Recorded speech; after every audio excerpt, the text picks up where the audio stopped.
Salut tout le monde. Alors malgré la déception du spa hier soir, j'ai quand même passé une très bonne nuit. J'ai même pris un bain dans ce petit baquet qui me servait de baignoire et ça a quand même fait l'affaire, ça fait du bien. Je vais aller prendre le train pour me rendre loin des villes et je me réjouis. La journée a bien commencé, je me suis levé assez tôt et finalement au lieu de prendre le train jusqu'à Matsuida comme je l'avais prévu, j'ai remarqué qu'il y avait d'autres endroits assez sympas à visiter sur la route. Apparemment le vieux chemin du Nakasendo se transforme en sentier et il y a un petit col à passer, donc j'avais pas envie de rater ça, donc je me suis remis en marche à pied à partir de Takasaki Shuku. Aujourd'hui il fait gris, il fait plutôt froid, mais mis à part ça, la météo est bien meilleure que hier. Bienvenue à Itahanashuku.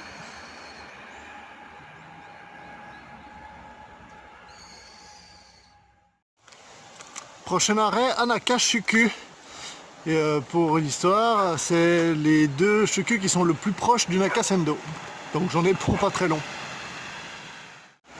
Alors effectivement, on peut voir que Anaka, qui est juste là-bas, se trouve à 1 km, 1 km et demi. Il y a une massive usine. Mais j'ai la chance d'avoir un petit chemin pédestre qui suit la rivière, alors je vais pas me gêner. Parlons un peu lecture. Lorsque je voyage, je redécouvre le plaisir de lire que j'avais quand j'étais jeune, mais que j'ai totalement perdu à partir de l'adolescence. J'ai arrêté de lire des livres, je lisais beaucoup de fantasy et de science-fiction. Et récemment, j'ai repris la lecture, enfin depuis que je voyage en fait. Mais je me suis aussi intéressé à des livres un peu plus sérieux que je trouvais ennuyants à l'époque, mais qui font partie du domaine du développement personnel ou de la philosophie, et qui selon moi ont un intérêt certain et peuvent franchement se faire poser les bonnes questions. Donc j'en ai lu plusieurs qui m'ont touché. Le tout premier c'était, je connais que le titre en anglais, mais c'était 12 Rules for Life, An Antidote to Chaos, qui n'est pas un bouquin avec 12 règles établies pour bien vivre, mais un bouquin qui prend différents aspects de la vie et de la société et qui les analyse en prenant différents points de vue, qui s'inspire autant de l'histoire que de la religion, que de la science. C'est vraiment ouvert sur tout type d'approche. Et c'est quelque chose que j'ai bien aimé et qui m'a donné envie de lire plus. Juste après ça, j'ai lu The Subtle Art of Not Giving a Fuck, qui était sur recommandation de Anna, mon ex, et qui ne m'a pas étonnamment plu. Je trouvais le côté sarcastique et un peu moralisateur trop présent. Mais il y en a beaucoup qui adorent ce bouquin, c'est un best-seller, une couverture orange qui est assez visible, donc vous devriez le trouver facilement. Mais si je vais vous en recommander un pour approcher ce domaine, ce serait les 4 accords Toltec qui m'ont été conseillés par Arnaud, merci, que j'ai lu dans le Transsibérien, qui est très vite lu en fait, qui est très accessible et qui pose de très bonnes questions. C'est un bouquin qu'on va être amené à relire à plusieurs étapes dans notre vie et qui a fait du sens pour moi. J'espère que si vous y jetez un œil, il fera aussi du sens pour vous. Et je pense que c'est une bonne occupation, que ce soit parce qu'on voyage, parce qu'on est bloqué en quarantaine, au lieu de regarder toujours à l'extérieur et de regarder les autres, de prendre le temps de regarder à l'intérieur, de se poser des questions sur soi-même et de voir ce qu'il en est, de voir si on est heureux ou si on est qui on devrait être, et si on a des choses peut-être qui devraient changer. Ça, c'est quelque chose qui parfois challenge un peu certaines contradictions qu'on a dans nos vies, que ce soit professionnellement, que ce soit dans nos attitudes, dans nos relations. Et prendre le temps de faire une pause, ça fait toujours du bien. Trouver des réponses à ce genre de questions, ça peut être un vecteur de changement assez drastique, mais je pense que ça amène des changements qui font du bien et qui font de vous quelqu'un de plus proche de qui vous êtes naturellement. Alors n'hésitez pas à jeter un œil, à me dire s'il vous plaît ce livre. Je vous dis pas comme ça me fait plaisir de commencer à voir des choses qui ressemblent à des montagnes il y a de la nature. D'ailleurs, alors que je marche à travers un paysage assez fermier, je me rends compte que je me suis planté. Les chemins plus intéressants de montagne, c'est après Matsuida, pas avant. Donc je vais quand même profiter d'aller à l'entrée d'Anaka, où apparemment il y a une allée de cèdres magnifique qui date de 1600 à peu près, enfin, qui était déjà présente à la période Edo. Et ensuite je pense prendre un bus vite fait pour Matsuida, histoire de commencer une marche sur un sentier qui ressemble à un sentier et pas une route toute droite. Parlons rythme de marche. En moyenne, j'ai calculé que durant Nakasendo, j'allais marcher une quinzaine de kilomètres par jour. C'est à peu près la moyenne que j'arrive à maintenir sur un long terme avec ce genre de charge. Il y a des jours où je vais faire plus, où je vais faire 20, 25, et des journées où je ferai moins, où je ferai 10. Donc en gros, ça veut dire que si je fais 3 journées de 20 km, je peux me prendre une journée de pause pour garder une moyenne de 15 kg par jour et continuer pour arriver dans... Bon, j'avais une quarantaine de jours de base, mais là je pense que je serai plus autour des 35, étant donné que j'ai sauté quelques jours au début et que la fin risque d'être aussi en pleine ville, donc on verra comment ça se passe.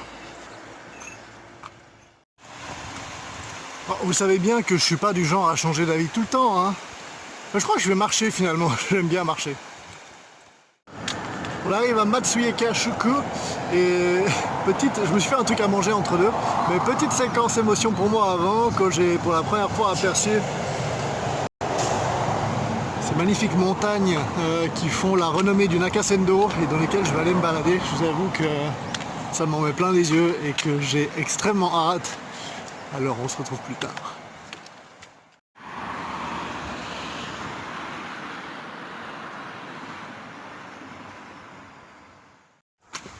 Et aujourd'hui c'est un jour un peu spécial, non seulement parce que j'arrive enfin aux montagnes, mais aussi parce que j'ai changé de préfecture. Je suis sur la préfecture de Gunma, je sais pas comment on dit, Gunma, parce que le manga c'était comme ça. Et en plus de ça, c'est effectivement le 7e jour de mon voyage sur le Nakasendo, donc ça fait officiellement une semaine que je marche. Et je peux vous dire que ça annonce que du bon pour les prochaines semaines. Ce temple à Matsuida Shuku est juste incroyable.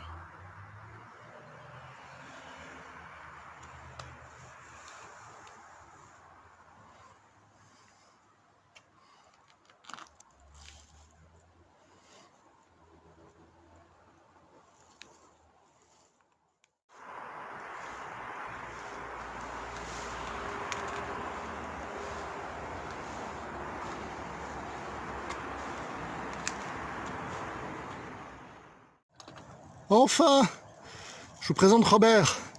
C'est le premier panneau indicateur du Nakasendo que je vois qui nous dit que le prochain Shuku est à 5 km et que Matsuida est à 3,3 km d'où je viens. C'est une bonne nouvelle parce que ça veut dire que c'est officiellement un endroit que les gens viennent visiter sur le Nakasendo et donc potentiellement qui est un peu plus beau que ce que j'ai vu jusqu'à maintenant. Mais ça peut aussi vouloir dire que je vais pouvoir me libérer de mon téléphone et plutôt suivre les panneaux plutôt que de galérer à chercher une route qui n'existe pas sur Google Maps. Bienvenue à Sakamoto Shuku, un Shuku qui est au pied du col d'Uzui. Et derrière moi, vous voyez l'ancienne porte d'entrée du Shuku. C'est un endroit qui était prisé pour se reposer étant donné que le passage du col était assez éreintant. Et juste avant, j'ai été visiter la station de train qui est magnifique. Il y a une énorme plaque tournante pour tourner les wagons. Parce qu'en fait, même les trains qui vont en express à Nagano depuis Tokyo doivent s'arrêter ici pour ajouter une locomotive pour arriver à passer le col parce qu'il y a pas mal de montées. Donc demain s'annonce être un jour plutôt fatigant. L'avantage d'être dans un endroit plus reculé aussi, c'est que maintenant je vais avoir beaucoup moins de mal à trouver des coins tranquilles pour poser ma tente. Chose que je vais aller faire tout de suite. Parce qu'il commence à faire froid et que j'ai bien envie de me poser un peu.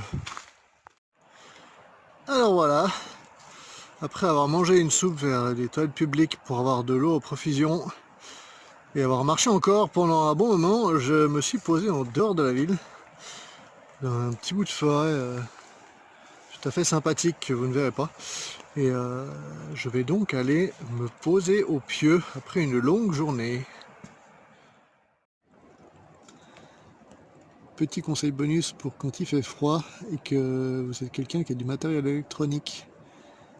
Une nuit à 0 degré pour vos batteries, ça veut potentiellement dire que vous allez les retrouver déchargées le lendemain matin. Ce que personne ne veut.